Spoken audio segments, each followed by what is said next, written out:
nauseous, believe me. Never had a lot of shit come easy. Had to work hard, struggle just to be me.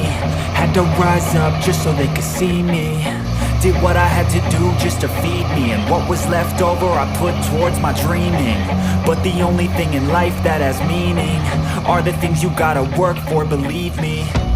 Take into your hands a plan. Your own hands can land your own brand. And damn, I feel like no one takes accountability. They want the credibility, convincingly unwilling to put in the fucking hours it takes to get some power. Don't be fucking sour. Take a cold